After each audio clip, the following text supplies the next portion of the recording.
Bulletin की शुरुआत बड़ी खबर के साथ, जहां मध्य प्रदेश, राजस्थान, छत्तीसगढ़, तेलंगाना और मिजोरम में विधानसभा चुनावों की तारीखों का आज ऐलान हो जाएगा। तो 12 बजे चुनाव आयोग आज प्रेस कॉन्फ्रेंस करेगा और इस प्रेस कॉन्फ्रेंस में ये कहा जा रहा है कि आज इन 5 राज्यों में चुनाव होना है और इन 5 राज्यों के चुनावों की तारीखों का आज ऐलान हो सकता है।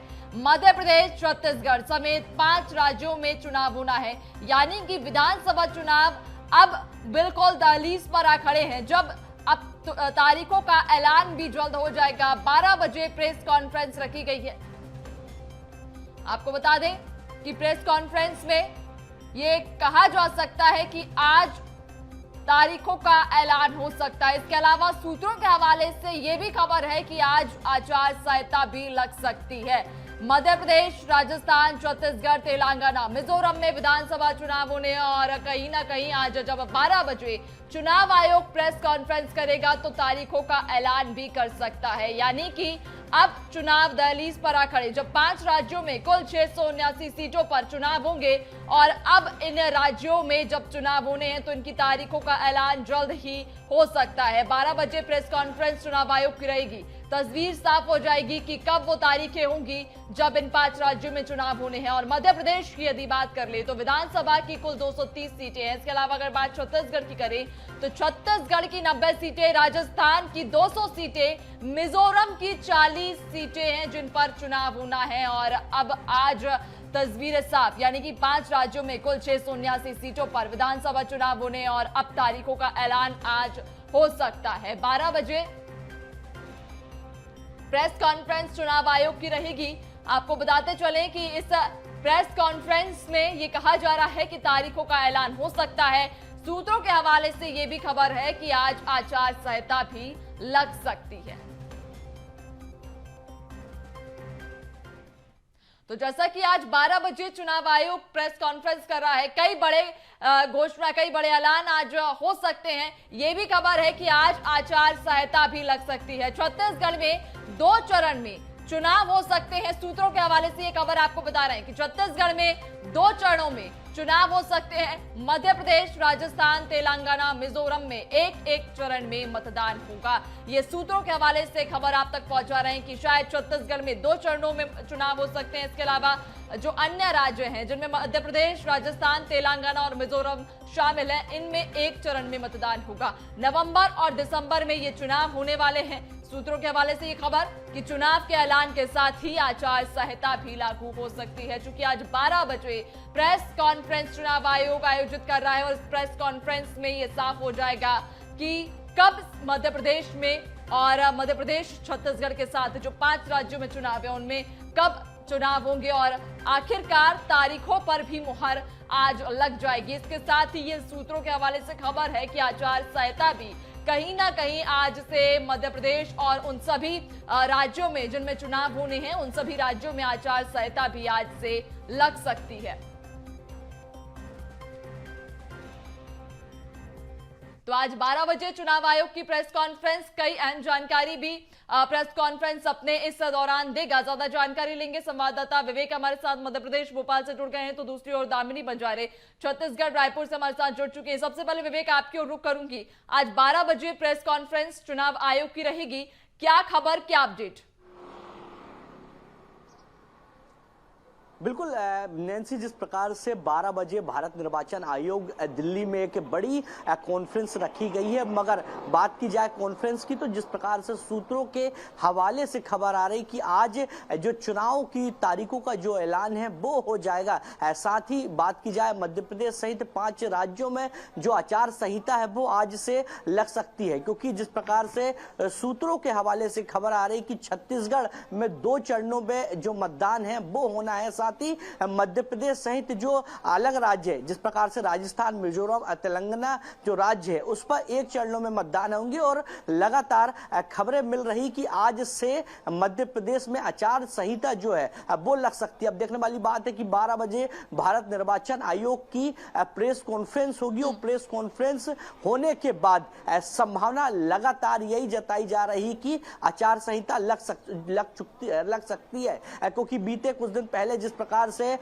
मध्य प्रदेश निर्वाचन आयोग सहित अलग अलग राज्यों के तमाम जो पदाधिकारी है निर्वाचन आयोग के, उनके साथ बड़ी जो बैठक है वो देखने को मिली है। और वीडियो कॉन्फ्रेंसिंग के माध्यम से मध्य प्रदेश सहित तमाम जो जिले हैं उनके कलेक्टरों को भी निर्देश दे दिए गए हैं। एक रोड मैप 72 घंटे का जो है वो कलेक्टर से मांगा गया है। तो संभावना पूरी लगाई जा रही कि आज से मध्य प्रदेश सहित 5 राज्यों में जो आचार संहिता है वो लग सकती है। मगर जिस प्रकार से कि सूत्रों के हवाले से बड़ी खबर आ रही कि नवंबर और दिसंबर में मध्य प्रदेश पर जो चुनाव हैं वो हो सकते हैं। साथ ही मतदान की यदि बात की जाए तो कितने चरणों में मतदान होना है, तो छत्तीसगढ़ में 2 चरणों में मतदान होने की संभावना जताई जा रही। वहीं मध्य प्रदेश, राजस्थान, तेलंगाना, मिजोरम जैसे राज्यों में 1 चरण में चुनाव होने की संभावना जताई जा रही है। साथ ही मध्य प्रदेश की यदि बात की जाए तो 230 विधानसभा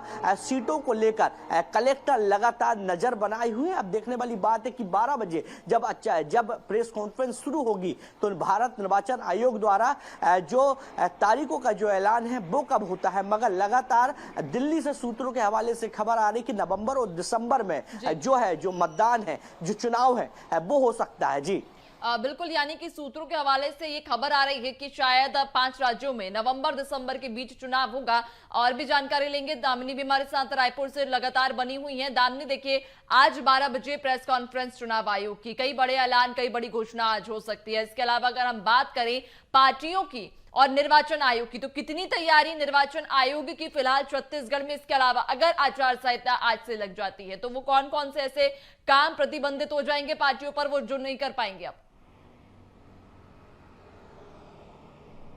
देखिए, आपको बता दें छत्तीसगढ़ में चुनाव को लेकर जो तैयारियां हैं वो काफ़ी ज़ोरों शोरों से की जा रही है। निर्वाचन आयोग की ओर से बीते दिनों भी कई बैठकें जो है वो आयोजित की गई थी और कई चर्चाएं जो है इस दौरान की गई थी। एसपी कलेक्टर जो थे वो सभी इस बैठक में शामिल हुए थे और उन्हें निर्देशित भी जो है वो किया गया था। और सही जो पोस्टर्स और तमाम ऐसी चीज़ें जो प्रचार प्रसार की सामग्रियाँ होती है उन्हें भी हटाने के लिए निर्देशित जो करने के लिए आदेश है वो भी निर्वाचन आयोग ने पहले ही दे दिया था कि आचार संहिता लगते ही आप सभी ये जो कार्रवाई है वो करना शुरू करिएगा।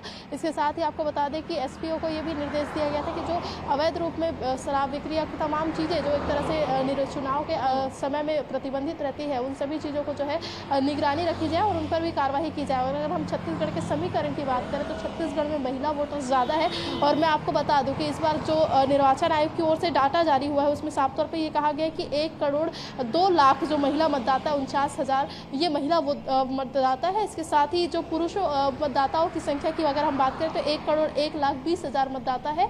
और अगर हम बात करें युवा संख्या की, जो 18 से 19 वर्ष के पहली बार फर्स्ट वोटर है, उनकी संख्या जो है वो 7 लाख से अधिक है। मतलब साफ जाहिर है कि इस बार मतदान जो है वो बेहद ही जो है व्यापक पैमाने में होगा। और इस बार जो है अगर प्रतिशत की अगर हम बात करें तो पिछले दिनों हमने देखा है कि 2003 के महिला वोटरों की संख्या की अगर मैं बात करूं तो जो प्रतिशत रहा है उसमें महिला मतदाताओं की संख्या रही है 47%, वही पुरुष मतदाताओं की संख्या रही है 52।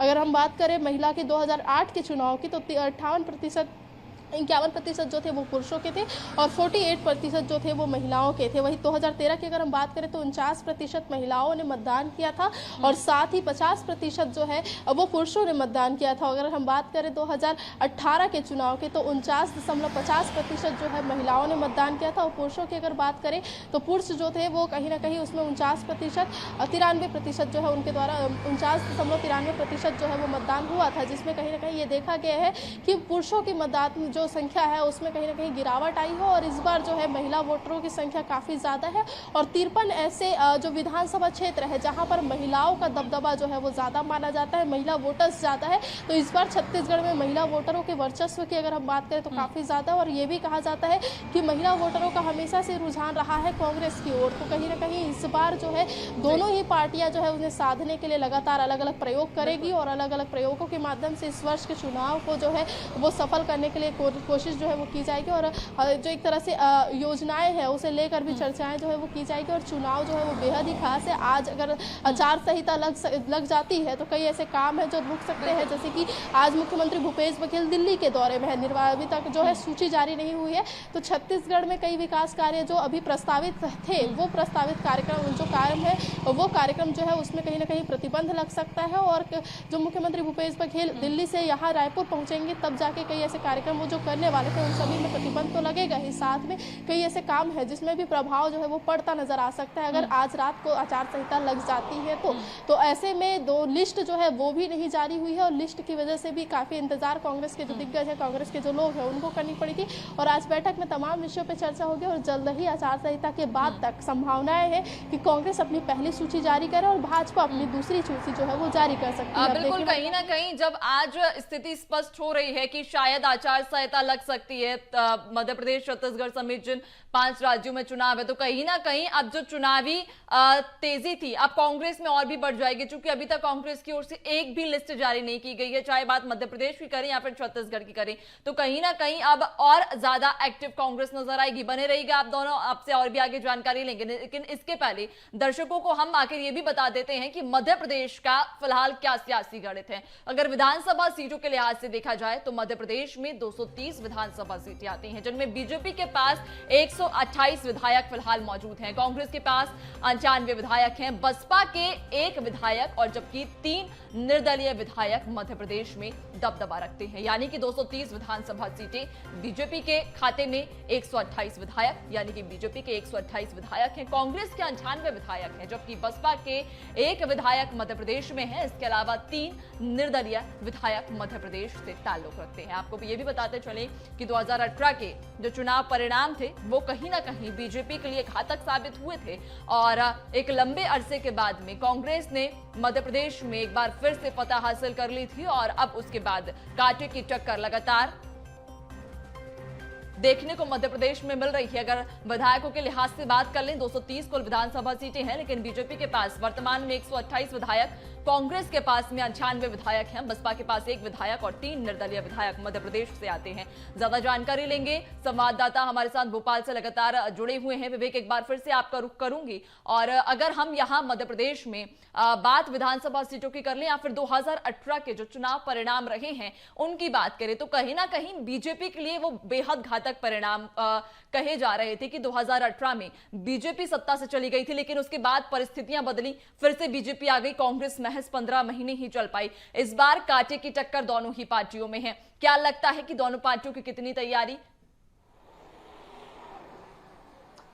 बिल्कुल नैंसी, जिस प्रकार से मध्य प्रदेश में इस बार का चुनावी जो दंगल है बड़ा रोचक दिखाई दे रहा है, क्योंकि दोनों राजनीतिक पार्टी की बात की जाए तो धरातल पर किस प्रकार से पहुंचा जाए, लगातार तमाम जो कोशिश है दोनों राजनीतिक पार्टी करती हुई दिखाई दे रही। क्योंकि कांग्रेस की यदि बात की जाए तो कांग्रेस अपनी 11 गारंटियों को लेकर आम जनता के बीच में जा चुकी है, जन आक्रोश यात्रा के सारे। साथ ही बीजेपी पार्टी की यदि बात करें तो बीजेपी पार्टी ने अपने 3 केंद्रीय मंत्रियों, 7 सांसद, यानी बीजेपी पार्टी ने अपने बड़े नेताओं को जमीनी स्तर पर विधानसभा चुनाव लड़ाने के लिए घोषणा भी कर चुका। अब देखने वाली बात है कि ये बड़े नेता कितना जादू कर पाते हैं, क्योंकि बात की जाए दोनों राजनीतिक पार्टी की तो जहां दोनों राजनीतिक पार्टी लगातार आदिवासी वोटर, दलित वोटर और महिला वोटरों को साधने के लिए तमाम बड़े बड़े जो वादे हैं वो करते हुए दिखाई देते नजर आए हैं। वहीं बीजेपी सरकार की यदि बात की जाए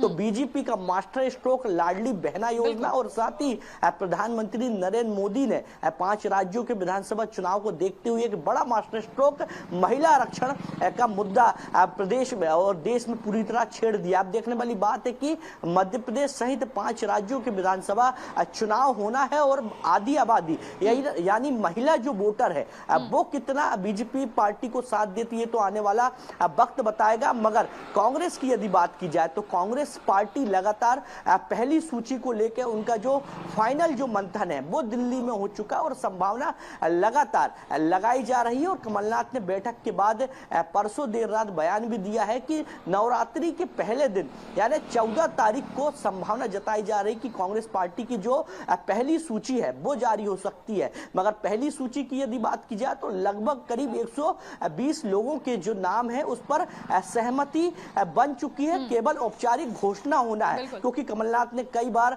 बयान दिया है कि जो प्रत्याशी जिनको फाइनल कर ली कांग्रेस पार्टी ने, उनको पहले ही संकेत दिए जा चुके हैं और वो लगातार अपने क्षेत्र पर कार्य भी कर रहे हैं। वहीं बीजेपी पार्टी की यदि बात की जाए तो बीजेपी ने महिला वोटर, आदिवासी वोटर, दलित वोटरों को साथ देने के लिए तमाम जो योजनाएं हैं वो धरातल पर ला के रखी है। साथ ही अपने बड़े नेताओं को धरातल पर उतार कर ये संदेश दे दिया है कि इस बार पूरा जो मध्य प्रदेश में चुनाव है भारतीय जनता पार्टी का, वो केंद्रीय नेतृत्व के हवाले और पूरी जो नजर है वो केंद्रीय गृह मंत्री अमित शाह ने बनाई हुई है। अब देखने वाली बात है कि लगातार बीजेपी के बड़े नेताओं के मध्य प्रदेश में दौरे भी देखने को मिले हैं और अब विधानसभा सीटों पर चुनाव भी बड़े नेता लड़ते हुए दिखाई देंगे, जिससे जो गुटबाजी है, जो भीतरघात की जो स्थिति है वो कहीं ना कहीं खत्म होती बीजेपी पार्टी की दिखाई देने वाली है, क्योंकि बड़े नेता धरातल पर उतर चुके हैं और साथ ही बड़े नेताओं को